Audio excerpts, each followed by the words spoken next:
Classification, general characters, stealer system, life cycle के बारे में हम बात कर चुके हैं। आज हम बात करेंगे अबाउट उस मेंबर के बारे में जो आपके कोर्स में है, और उस मेंबर का नाम है राइनिया। मैंने आपको बताया था कि जो टेरिडोफाइट्स हैं, ये टेरिडोफाइट्स लिविंग और फॉसिल दोनों फॉर्म में हमारे पास अवेलेबल है। और ये जो मेंबर है राइनिया जिसके बारे में हम बात कर रहे हैं, ये आज की डेट में लिविंग नहीं है। मीन्स ये सिर्फ और सिर्फ फॉसिल द्वारा रिप्रेजेंट किया जाता है हमारे पास। तो राइनिया जो है फॉसिल टेरिडोफाइट है जो हमारे कोर्स में है। फॉसिल्स क्या होते हैं आप लोगों ने पढ़ा है, छोटे क्लासेस में आप पढ़ के आते हैं। जीवाश्म, धरती पर पाए जाने वाले उन जीव जंतुओं, पेड़ पौधों के अंश जो किसी जमाने में इस धरती के ऊपर रहते थे, फ्लरिश करते थे, लेकिन कुछ एनवायरमेंटल कंडीशंस की वजह से, कुछ दूसरे कारणों से जो खत्म हो गए और वो जमीन के अंदर दब गए। उनके जो अंश बचे हुए हैं, जो किसी पार्ट्स जो हमें बॉडी पार्ट्स मिलते हैं, उनको हम कहते हैं फॉसिल्स। और इन फॉसिल्स का जो स्टडी करती है बॉटनी की जो ब्रांच, उसे कहा जाता है पेलियो बॉटनी। आपके इस पेपर का नाम भी यही है, pteridophyta and paleo botany. Paleo botany botany की वो ब्रांच है जो फॉसिल प्लांट्स के बारे में, ऐसे प्लांट्स जो अब इस धरती पे नहीं मिलते, किसी जमाने में थे, उनके रिमेन्स हमारे पास जो हम जमीन से खोद के निकालते हैं। फॉसिल का मतलब ये होता है तो डिग आउट, वो चीज़ जो ज़मीन में दबी हुई है उसको खुद के निकालना, उसको निकाल के उसका अध्ययन करना, उससे पता करना कि उस ज़माने में किस तरह के पेड़ पौधे थे, किस तरह का वेजिटेशन था और वो किस ग्रुप को बिलोंग करते थे। तो पेलियो बॉटनी में इन फॉसिल प्लांट्स का अध्ययन किया जाता है। जो टेरिडोफाइट हमारे कोर्स में जिसके बारे में हम बात करते हैं वो है राइनिया। राइनिया जो मैंने आपको बताया था क्लासिफिकेशन, तब आप लोगों को मैंने बताया था कि जो सबसे पुराना डिवीज़न है हमारा, सबसे प्रिमिटिव डिवीज़न जिसमें आते हैं, उसका मेंबर है। इसके क्लासिफिकेशन की मैं बात करूं, साइलोफाइटा सबसे पहला ग्रुप मैंने आपको बताया था। तो राइनिया का जब क्लासिफिकेशन की हम बात करेंगे, आप सिस्टमेटिक पोजीशन लिखेंगे तो आप लिखेंगे राइनिया बिलोंग्स टू डिवीज़न साइलोफाइटा। साइलोफाइटा कौन सा डिवीज़न है? साइलोफाइटा वो डिवीज़न है इसमें मैंने आपको बताया था साइलोफाइटॉप्सिडा एंड साइलोटॉप्सिडा, दो क्लासेस थी और उसमें से फॉसिल मेंबर हम पढ़ेंगे। मैंने आपको बताया था वो फॉसिल मेंबर ये है राइनिया। दूसरा साइलोटम, लिविंग मेंबर जो इसका है, जिसके बारे में हम बात करते हैं। तो it belongs to division Psilophyta. Psilophyta division की क्लास साइलोफाइटॉप्सिडा, साइलोफाइटॉप्सिडा क्लास का ये मेंबर है। ऑर्डर साइलोफाइटेस।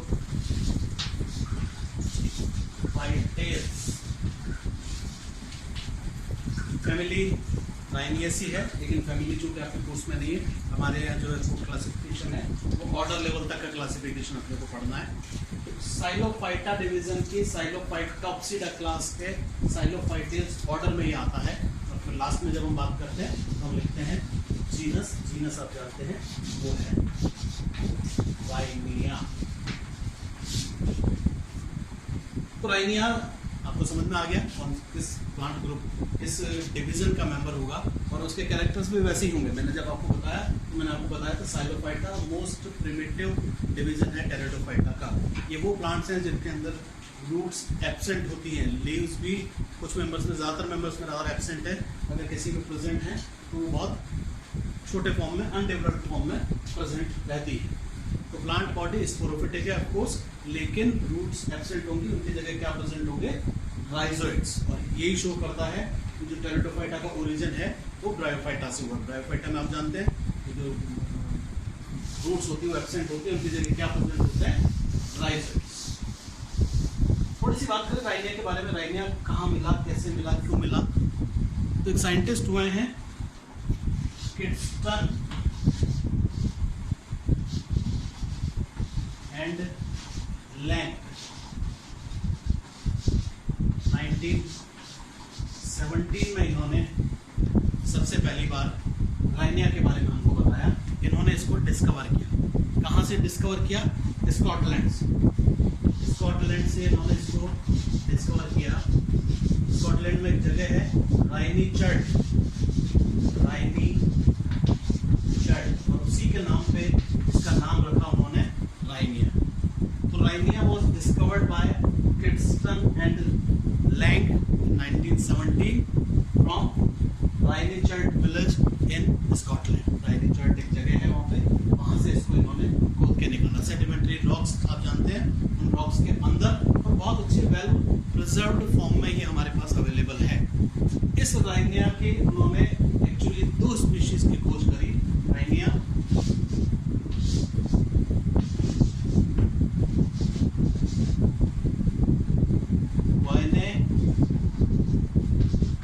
वोगेनाई एंड राइनिया, दूसरा यहाँ लिख देता हूँ, राइनिया मेजर। तो एक्चुअली 2 स्पीशीज उन्होंने खोजी राइनिया की, राइनिया वोगेनाई एंड राइनिया मेजर। 2 अलग अलग, दोनों स्पोरोफिटिक है। ये जो है 2 स्पीशीज इन्होंने इसकी किट्सन एंड लैंग ने निकाली, उन्होंने उसको खोजा, राइनिया वोगेनाई और राइनिया मेजर। राइनिया वोगेनाई जो स्पीशीज है वो साइज में छोटा है, स्मॉल है, स्पोरोफिटिक प्लांट है, स्पोरोफाइट इसका अपना मिला। और ये जो राइनिया मेजर है ये साइज में बड़ा है। तो मुख्य पादप शरीर इनका भी वैसा ही था जैसा होना चाहिए टेरिडोफाइट्स का, और वो स्पोरोफिटिक है।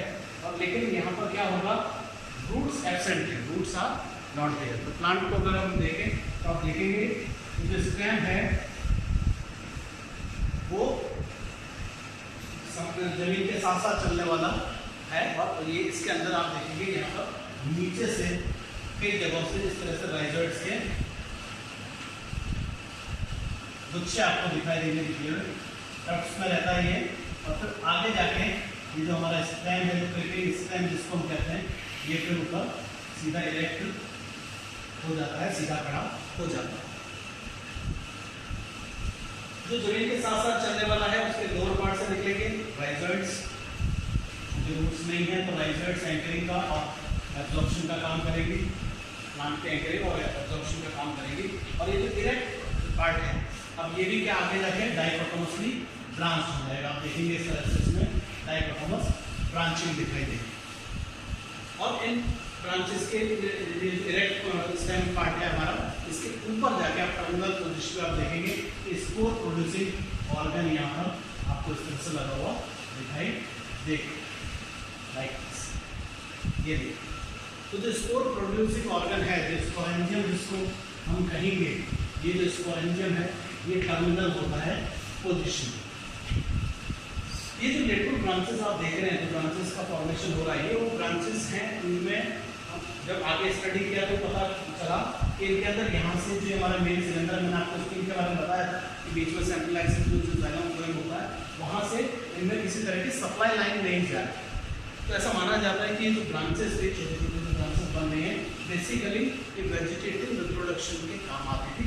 वेजिटेटिव रिप्रोडक्शन का मीन्स के द्वारा प्लांट टाइट जनरल की अपनी जो क्रिया है उसको करता था। तो दिस इज इरेक्ट स्टेम, सीधा जो खड़ा है, ये राइजोम पार्ट है, सबटेरेनियन जमीन के साथ साथ ग्रो करने वाला पार्ट, और ऊपर जाके फिर ये आपका जो स्पोर प्रोड्यूसिंग ऑर्गन है वो बनता है स्पोरेंजियम, जिसके अंदर स्पोर का फॉर्मेशन। राइनिया मेजर का जो स्टेम होता है, इरेक्ट पार्ट जो होता है, उसका जो साइज होता है वो लगभग 50 सेंटीमीटर का होता है, it is up to the 50 centimetre. लेकिन जो वोगेनाई वगैरह छोटे वाले स्पीशीज कहलाती है, इसको हम छोटा स्पीशीज मानते हैं, वो 12 से 15 सेंटीमीटर का उसका हाइट रहता है। ये बेसिक डिफरेंस है दोनों के अंदर। बाकी मॉर्फोलॉजी सेम है, उसमें भी इसी तरह से राइजोम है जो जमीन के साथ साथ क्रीपिंग है, जमीन के साथ चलेगा, और फिर इरेक्ट पार्ट होगा, ऊपर जाके स्टैंड सीधा खड़ा हो जाएगा, और ऊपर जाके टर्मिनल पोजीशन पे स्पोरेंजियम का फॉर्मेशन होगा। तब अपन बात करेंगे अब थोड़ा सा इसके इंटरनल स्ट्रक्चर की, स्टेम की। राइजोम का देखें आप, या इरेक्ट पार्ट है उसका देखें। स्टेम वैसे ही है जैसा होना चाहिए टेरिडोफाइट का। सबसे बाहर आउटर मोस्ट लेयर होगी, आप देखेंगे यहाँ पर आपको आउटर मोस्ट लेयर दिखाई देगी, और इस आउटर मोस्ट लेयर को हम कहते हैं एपिडर्मिस। ये जो एपिडर्मिस है, इसके ऊपर यहाँ पर आप देखेंगे इस तरह से क्यूटिकल का फॉर्मेशन रहता है, और क्यूटिकल द्वारा ये कवर्ड है। लेकिन ये जो एपिडर्मिस है आप देखेंगे दिस इज नॉट कंटिन्यूस, ये कंटिन्यूस नहीं है, बीच बीच में आप देखेंगे यहाँ पे आपको इस तरह से ओपनिंग्स दिखाई देगी। एक्चुअली ये जो ओपनिंग्स है ये स्टोमेटा की वजह से है। तो दीज आर स्टोमेटा जो यहाँ पर प्रेजेंट है, इसके अंदर जो हमारा स्टेम का आउटर मोस्ट लेयर है एपिडर्मिस। क्योंकि मैंने बताया टेंटोफाइटा के अंदर राइनिया के अंदर लीव्स एब्सेंट है, तो फोटोसिंथेसिस का जो काम है वो इसी स्टेम द्वारा किया जाए। तो इसलिए यहाँ पर स्टोमेटा की प्रेजेंस होगी, जिसके द्वारा आप जानते हैं स्टोमेटा वो पार्ट होता है जिससे गैसियस एक्सचेंज होता है, ऑक्सीजन प्लांट जो है देगा और CO2 का लेना, वो जो काम होगा वो यहाँ पर। एपिडर्मिस के जस्ट नीचे प्रेजेंट होता है हमारा कॉर्टिकल रीजन। कॉर्टिकल रीजन दो पार्ट्स में डिवाइडेड है। आउटर कॉर्टेक्स जो इस तरह से लंबे लंबे सिलेंड्रिकल सेल्स का बना हुआ है, आउटर कॉर्टेक्स, इसमें आप देखेंगे लंबे लंबे सिलेंड्रिकल सेल्स पॉलीगोनल जो शेप की होती है वो सेल्स प्रेजेंट हैं। और नीचे यहाँ पर आप देखेंगे लूजली अरेंज्ड स्फेरिकल जो हमारी सेल्स हैं वो प्रेजेंट दोनों पैरेंकाइमेटस से। तो जो एक्चुअली कॉर्टिकल पार्ट है वो आउटर कॉर्टेक्स और इनर कॉर्टेक्स में डिवाइडेड है, और जो इनर कॉर्टेक्स की जो सेल्स हैं, जो स्फेरिकल सेल्स हैं, वो डायरेक्टली कांटेक्ट में रहती हैं इसके स्टोमेटा के जो बाहर से ओपनिंग में है। तो एक्चुअली में फोटोसिंथेसिस का काम था, ऐसा माना जाता है कि जो फोटोसिंथेसिस का काम था वो इस इनर कॉर्टेक्स द्वारा किया जाता था। यहाँ पर सारा ये काम फोटोसिंथेटिक जोन था, फोटोसिंथेसिस करता था, और इससे स्टोमेटा से कनेक्टेड रहती थी ताकि गैसियस एक्सचेंज का काम हो सके। सेंट्रल पोजीशन में स्टील है। स्टील जो है वो प्रोटो स्टील टाइप का है, प्रोटो स्टील टाइप का है। प्रोटो स्टील का मतलब आप जानते हैं, मैंने आपको बताया कि ऐसा स्टील जिसमें फिर एब्सेंट होगा, फिर नहीं होगा। सेंट्रल पोजीशन क्या होगा, जाइलम होगा, और बाहर के उसके चारों तरफ प्रेजेंट होगा आपका फ्लोएम टिश्यू। तो यहाँ पर आप देखेंगे कि जाइलम के ट्रैकिड्स हैं, दिस इज कॉल्ड जाइलम, और इस जाइलम को चारों तरफ से कवर करके यहाँ पर प्रेजेंट रहता है फ्लोएम। तो बहुत इल डेवलप्ड स्टील है ये, इसके चारों तरफ यहाँ पर फ्लोएम है। तो प्रोटोस्टीलिक कंडीशन है जिसमें बीच में जाइलम है जिसमें सिर्फ ट्रैकिड्स हैं, बाहर में जो फ्लोएम है उसमें सी प्लेट्स का फॉर्मेशन नहीं होता है, सी प्लेट्स नहीं पाई जाती। इंसिपिएंट टाइप का स्टील जिसको हम कहते हैं, इल डेवलप्ड जाइलम और फ्लोएम का वो कंडक्टिंग टिश्यू यहाँ पर प्रेजेंट है।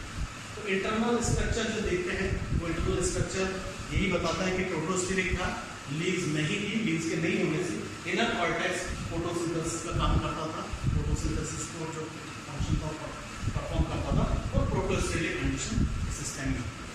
तो लाइनिया was discovered by its inner length, Rhynichard, Scotland, 1917। दो स्पीशीज Rhynecodermi, Wagenai जो है उनके बारे में याद रखना है। और this internal structure of stem की जो अंतरिक्ष है, इसके आगे का जो स्पोर प्रोड्यूसिंग ऑर्गन है उसके बारे में, और दूसरे कैरेक्टर से इसके बारे में अगले लेक्चर में बात करेंगे। Thank you.